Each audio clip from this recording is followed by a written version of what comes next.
자, 어떤 사건이냐? 첫 재판을 앞두고 있는 인천 스토킹 살해 사건 얘기입니다. 이 사건이 이제 7월에 발생한 그런 사건인데 최근에 유족들이 너무나도 원통하니까 스토킹에 시달리다가 제 동생이 죽었습니다. 이렇게 글을 올렸습니다.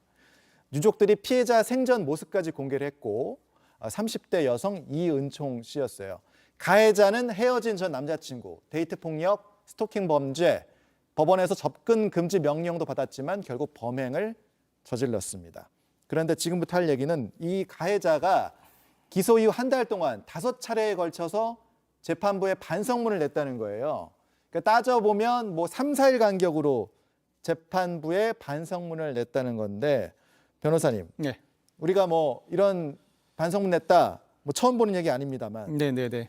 형량을 줄이기 위한 꼼수다 이런 얘기 당연히 이런 비판 나올 수밖에 없는 거 아니겠습니까? 형량을 줄이기 위한 의도라고 볼 수밖에 없습니다. 네. A 씨가 지난달 11일에 구속 기소됐는데 네. 첫 재판이 오는 19일에 열리게 됩니다. 네. 한 달 남짓 기간 수감된 상태에서 딱히 구치소 안에서는 할 일이 없다 보니 반성문을 작성해 반복적으로 제출하는 경우가 상당히 많습니다. 네. 살인 사건의 경우에는 특별 양형인자, 가중 요소가 계획적 살인, 잔혹한 범행 수법 등인 반면에 특별 양형인자로서 감경 요소는 피해자로부터 선처 요청을 받는 것입니다. 즉 예. 합의인데 이 상황은 도저히 피해자 유족으로부터 합의 의사를 전해받기가 상당히 어렵죠. 그렇다면 그렇죠. 본인 입장에서는 반성문을 제출하는 외에 특별히 형을 낮출 만한 요소가 없다고 판단할 수밖에 없습니다. 특히나 살인 사건의 경우에는 반성하지 않는 모습은 특별 양형 인자로서 가중 요소 작용하게 됩니다. 형량 자체를 직접 낮추지는 못한다고 하더라도 예. 가만히 있게 되면 오히려 형이 높아지는 상황만큼은 막겠다는 의도로 반성문을 반복해서 작성해 제출한다고 볼 수 있습니다.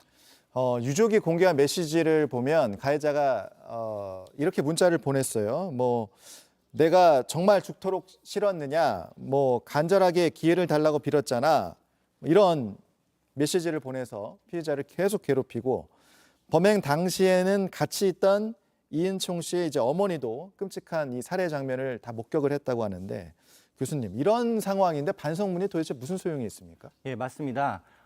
법원에서도 가장 중요하게 생각하는 것은 피해자의 용서입니다. 예. 그리고 얼마나 합의를 하려는 노력을 했느냐, 이런 것이 중요한 것이지, 아무리 반성문을 많이 쓴다고 하더라도 이것이 별로 반영될 가능성은 아주 낮습니다. 예. 피해자하고 합의하려는 노력, 그리고 진지한 태도, 얼마나 용서를 빌었느냐, 그런 것들을 보고 재범의 위험을 따지는 거지, 아무리 뭐 반성문을 많이 쓴다고 하더라도 예. 진정한 이제 피해자로부터 용서를 받지 못한다면 예. 아무 소용이 없습니다.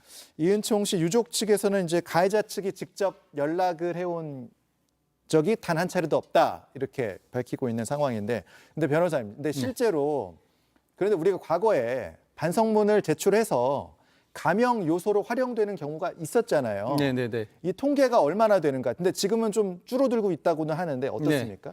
실제로 성범죄 사건의 경우에 예. 반성문을 제출해 그 형을 감경받은 예를 보면 2019년에 71%, 2020년 31.6%, 2021년 27.3%입니다. 급격하게 떨어지고 있긴 하군요. 대폭 감경되고 있습니다. 예. 그 이유가 재판부가 실제로 반성하는 모습을 보이는지를 구체적으로 판단하고 있기 때문으로 보이는데, 양형위원회는 그 양형 기준을 권고하는 수준에 그치지만 재판부는 양형위원회의 양형 기준을 되도록 따르려고 하고 있습니다. 예. 진지한 반성에 대해서 각계각층의 비난이 쏟아지자 양형위원회가 진지한 반성 기준을 따로 마련한 바가 있습니다. 그게 기준을 잡을 수가 있습니까?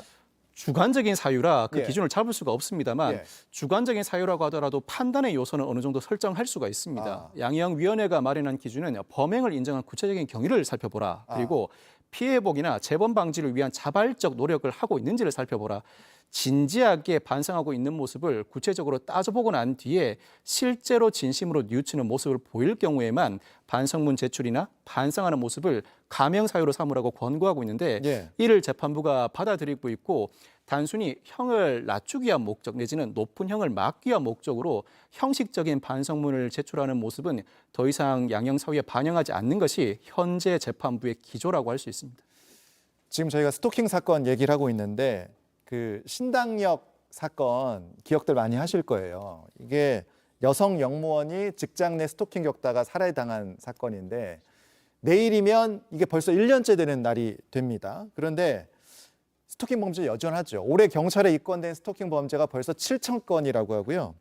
스토킹 처벌법이 있긴 있죠. 근데 이 솜방망이 처벌이란 지적도 큽니다. 그러니까 1심 판결 분석을 해보면 실형 선고 비율이 뭐 10건 중에 1건, 그러니까 10% 정도밖에 안 된다 이런 통계도 있거든요. 교수님, 그러면 우리가 처벌을 더 강화하는 방향으로 가야 됩니까?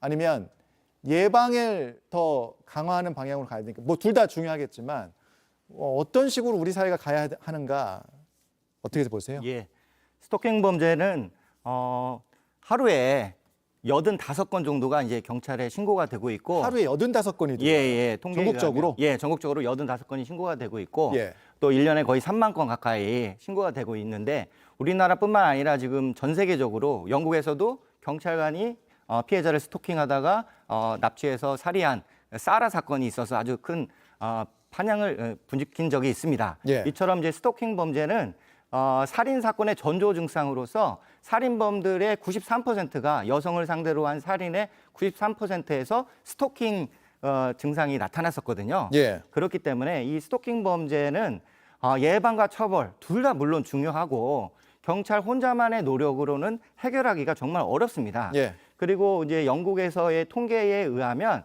스토킹을 하는 사람들의 90%가 정신적인 문제가 있다. 강한 집착과 강박 증상에 시달리고 있기 때문에 이거는 처벌로 해결할 수 있는 선을 넘어서서 영국에서는 이제 스토킹 클리닉이라고 해서 스토킹을 정신적으로 치료하는 예. 병원을 만들었습니다.